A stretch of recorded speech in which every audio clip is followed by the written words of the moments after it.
They'll say they sent some troops to Afghanistan or this or that. And they did. They stayed a little off the front lines.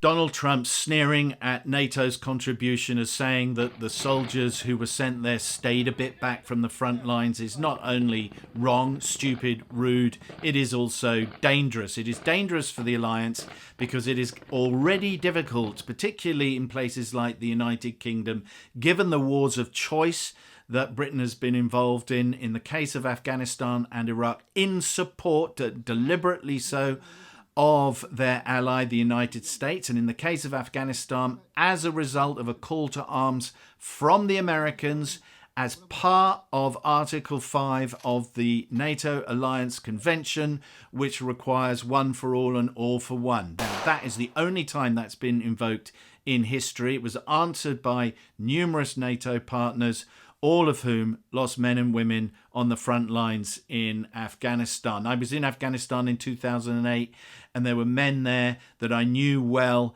who didn't come back. People like Gaz O'Donnell, who was disabling bombs throughout the area of operations on behalf of NATO troops, be they British, Germans, Americans, French, Estonians, you name it. He was disabling the bombs, and he was killed there. There were young paratroopers who I knew very well who were killed in ambushes. These were all people who were very much on the front line. One of the organisations I spent most time with, C Company of Two Para, lost a third of their entire strength, was either killed or wounded in the space of 6 months. That is not hanging back for the front line, but it is extremely dangerous in a country like Britain, but across Europe, when governments are struggling to mobilise young people and indeed older people into understanding the level of threat that they are now facing from Russia, that somebody as important as Donald Trump would sneer at them. But we really shouldn't be surprised by this. He has in the past disparaged war heroes like Senator John McCain, who spent 5.5 years in captivity in Vietnam after being shot down, the winner of multiple gallantry awards.